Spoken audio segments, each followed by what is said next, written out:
Now, I'm aware I've talked about generational gaps in the past, but today I want to very specifically talk about generational gaps that exist between men and their perception of the world.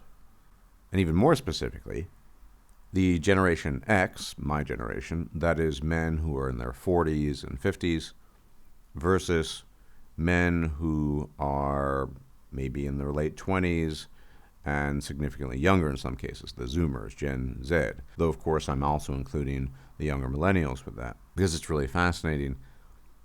And the gap, the distance between generations, which in former times was fairly minimal, though of course it existed, has grown so massive that I might describe the generations as being dimensions or universes apart from each other. What do I mean by that? Specifically, in the realm of the mating market, men and women, everything has changed. And it is unfortunate that some of the older men have not kept up with the scene. And by that I mean no one specifically, but broadly. Older men tend to be less aware of the difficulties and travails that younger men face and the technology that's out there. You see, because of these almost dimensional divisions and gaps between the generations of men, there are Zoomers today, Gen Zers, who are in a state of incredulity and simply cannot believe that it was possible back in the day, say in the 90s, early 2000s, for a young man of average looks and average means to pull pussy. They simply can't believe it, because all they have is the world model of the current year. TikTok, Tinder, looks maxing, whatever. And I've talked about this before. The mean has shifted to the right. And I've also gone on record, publicly, saying that were I a Gen Zer, were I a Zoomer, with none of my attributes having been changed, having my strengths and weaknesses, obviously, like anyone, but basically being average, that I could have ended up some sort of incel, perhaps. Nonetheless, back in the day, it was entirely possible, in the 90s and early 2000s, to pull pussy, to get a girlfriend. I'm not saying in massive numbers, but it did happen. And so what has emerged as a consequence of this has been the false perception that the older generation of men, MGTOW specifically, but more broadly, are just making everything up. That the challenges Generation X faced were somehow identical to the challenges that Zoomers face.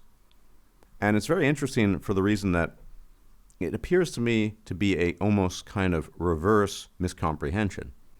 The older men, boomers almost certainly, but even Gen X men, don't really understand the plight and the difficulties of the youngest generation. And the Zoomers, in turn, can't fathom a world that isn't like theirs. For example, I grew up with rotary phones. These were these phones that you actually had to dial in people's numbers with. And if a person had a lot of zeros or nines at the end of their telephone number, or anywhere in between, it was a real pain, and sometimes you had to redial it. They couldn't fathom that these things existed, or how people even coped with it. So what I can observe is a mutual feedback loop of misunderstanding between the generations of men.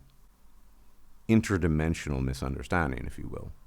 Now, this has led to some fundamental misunderstandings. It has led to the mistaken perception that MGTOW itself, as a concept, and I believe, as many of you might know, that it's basically about understanding and awareness both of the world and yourself, is somehow inextricably tied to the idea that MGTOW itself is a consequence and a result of lack of success with women. And I'm not saying it's vast success, rather than in the older generations, MGTOW being the result of having success with women. What do I mean by that? Well, one thing that the younger generation has in common with the PUAs is that they esteem pussy and put it on a pedestal to a degree that beggars belief and really shakes the foundations of your credulity. Much like PUAs, they think at times that it is the greatest thing they can achieve. And I understand why. It's plastered on every screen they look at. It's in ads. Everything they look at is about sex selling. and I've talked about this before, it is the principle of scarcity writ large.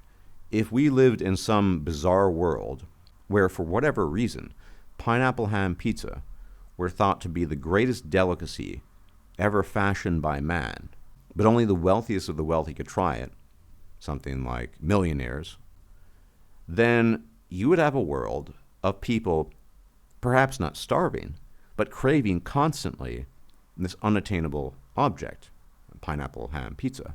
But upon achieving a certain degree of wealth, in order to purchase the pineapple ham pizza and tasting it, many people subsequently come to the conclusion that that's pretty good, but it's not nearly as good as I thought it would be. Why is everyone advertising and claiming that pineapple ham pizza is the best food in the world?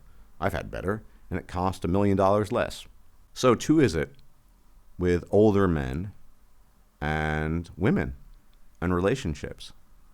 The desire for many men, myself included, to go their own way is a consequence of dealing with women, of having been in relationships, not the opposite, of not having dealt with them. And here are some simple reasons why. Sex, I know you probably heard it before, is overrated. After you've stuck your dick in a moist fish hole, you can only do it so many times until it remains exciting. It becomes ritualistic, repetitious, it's not that interesting, especially when it's with the same girl. And it's boring, frankly speaking. And that dovetails with another idea. Have you ever tried being in a long-term relationship with a woman? Not only is it boring, it's stressful, it's annoying. It is freedom depriving. They're not fun, relationships. They really aren't.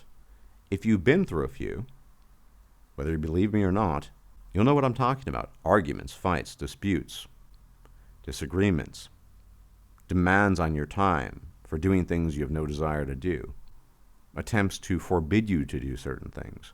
Now, of course, if one is alpha, right, then one avoids all these things. I guess Brad Pitt just wasn't alpha enough, was he? The point I'm trying to illustrate is that relationships are pains in the ass. They're not fun. They're not enjoyable, apart from some of those hormonal highs you get every now and then. But for the long run, over years, there are none of these things. And so a reasonable man who's been through these experiences, who's experienced the boredom and hassle of sex, and the subsequent time you have to spend with the female in between, and really, at the end of the day, for a lot of relationships, they just boil down to the time in between you having sex with her that you have to tolerate and pass somehow, and you realize that, yeah, it isn't that great. Now, of course, the retort to this is something along the lines of, well, again, alpha something would have mastered the relationship, or it would have been exciting, I guess. But there are plenty of examples of wealthy, attractive, well-known men who managed not to do that. I think, in general, it's a principle of being in relationships with women. They're not particularly enjoyable. They infringe on your time, your freedom. And unless you're on the hormonal roller coaster, you begin quickly to realize what they really add up to, which is not much. It's a time sink. And you're not learning anything. You're not doing anything productive. I guarantee you could spend an hour studying any subject in the world and learn more and be more productive than you could after having been a week or two in a relationship with a woman. But for the youngest generation, this is unfathomable. This is incomprehensible. Just like older guys think that, oh, you just need to make an effort, or just have a shower. Shower 77 times and you'll be fine. It's not that way anymore, obviously. The mean has shifted, the mean of looks, the mean of status, etc., etc. It's much harder than it used to be. So there's no question in my mind that there are definite issues that differentiate and separate the generations of men. But I think we owe it to ourselves as men of this world to make an effort to understand each other, whatever our age, whatever our generation. It is absolutely the case that the foundations of society have shifted so far such that men, even my age, in their 40s, don't understand what's going on. And we owe it to ourselves to make that effort. Because the younger men, in my observation, have nobody. They have no guidance, they have no mentors, their parents don't understand them. And even if we don't understand everything, and maybe never will, as men of an older generation, we can still make the effort. It's better than nothing. I think we can do that much. Anyway, you enjoy the rest of your weekend. If I'm still alive, I'll check you out later. And as always, may the gods watch over you. Bye-bye.